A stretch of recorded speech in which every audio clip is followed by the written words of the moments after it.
memang yang dibutuhkan oleh kota-kota besar, tidak hanya Jabodetabek, tetapi kota-kota besar di seluruh tanah air ini memang harus pertama dibangun hunian yang vertikal ke atas. Kemudian yang kedua di pusat-pusat kota, memang tanah-tanah KI yang banyak ini harus juga TOD-TOD-nya segera dikerjakan, dibangun seperti ini. Sehingga kekurangan hunian, baik yang milenial maupun masyarakat, itu bisa tersedia dengan baik. Dan yang paling penting,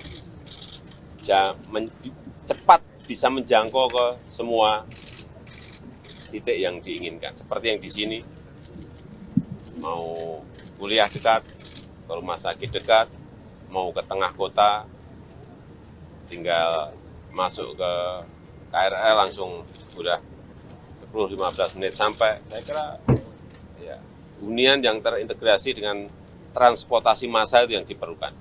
Tidak semuanya orang pakai mobil, semuanya beli mobil, semuanya, sehingga macet di mana-mana. Saya kira jangka panjang ini sebuah contoh yang baik. Pak, hunian dengan harga terjangkau kan banyak di daerah penyangga seperti Depok, Bogor, Tangerang gitu Pak. Untuk akses transportasinya sendiri seperti apa? Iya, ini pilihan-pilihan, memang pilihan-pilihan. Transportasi massal yang sudah tersedia, ini kan sudah ada KRL, ada kereta api, ada MRT, ada LRT, itu dulu yang sudah siap, yang titik-titik TOD-TOD yang siap, itu yang dibangun terlebih dahulu. Karena kalau kita mengikuti hunian-hunian yang ada di luar Jakarta, kemudian juga membawa transportasinya ke sana, belum tentu mudah, karena kita harus pembebasan. Yang paling sulit adalah pembebasan lahan. Nah ini kan lahannya sudah ada, itu yang cepat segera dibangun. Dan yang paling penting, masyarakat ada pilihan-pilihan. Yang di tengah kota ada, yang di dekat transportasi massal ada, yang di luar Jakarta juga ada. Saya kira yang pilihan-pilihan itu semuanya tersedia. Tinggal dipilih yang mana yang cocok. Pak, sebentar lagi mau menjelang Lebaran, Bapak open house atau open house Lebaran? Untuk open house Lebaran ini kita kan sudah 3 tahun tidak buka puasa bersama, tidak open house.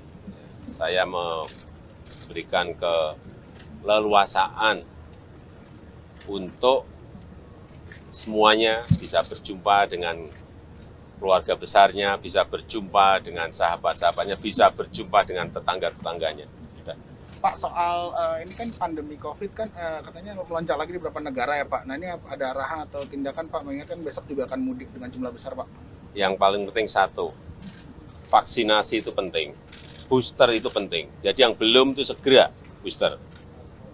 Yang kedua, dari sero survei yang kita miliki, imunitas kita sudah mencapai 98,5%, artinya tinggi sekali.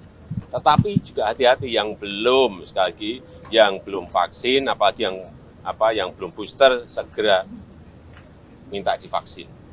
Agar semuanya lingkungan kita terjaga dari COVID. Memang ada kenaikan, tetapi kita masih jauh di bawah standarnya WHO. Standarnya WHO kurang lebih 8.000 dan kita berada di angka 600 sampai 900. Saya kira kita masih terkelola, terkendali dengan baik. Pak, ada 81 juta milenial yang masih butuh rumah, Pak. Kira-kira untuk menyelesaikan masalah ini ke depan, terutama di daerah-daerah lain gimana? Ya tadi kan sudah saya perintah, tidak hanya di Jabodetabek, tapi di kota-kota lain, Surabaya, Medan, Semarang, Bandung, Makassar. Di semua kota yang sekarang sudah macet, di Palembang yang sudah mulai macet itu segera bangun TOD-TOD yang ada. Ada targetnya nggak Pak? Mungkin berapa hunian? Nanti tanyakan ke Pak Menteri Erik. Pak, terkait dengan hak keuangan untuk karyawan IKN, Pak, perpresnya apakah akan segera terbit? Hak keuangan untuk Ya kalau pegawai sampai IKN. di meja saya, detik itu juga saya tanda tangan. Tapi memang kita ini kan membuat perpres dan menghitung tunjangan itu kan juga memerlukan konsolidasi antar kementerian. Jadi ya, tapi yang paling penting kan haknya tidak hilang dan akan kita percepat. Ya. Dipercepat ya Pak. Kemarin baru aja kita bicarakan. Pak, kalau Ya, RUU udah. perampasan aset Pak, itu surprise-nya targetnya kapan? Pertanyaan terakhir. Perampasan aset Pak, RUU-nya Pak. Kita terus mendorong agar RUU perampasan aset itu segera diselesaikan. Penting sekali undang-undang ini, penting sekali. Saya sudah sampaikan juga kepada DPR, kepada kementerian yang terkait dengan ini, segera selesaikan. Kalau sudah rampung ya bagian saya untuk terbitkan surprise secepatnya. Sudah kita dorong, sudah lama kok. Saya nggak rampung-rampung. Ya.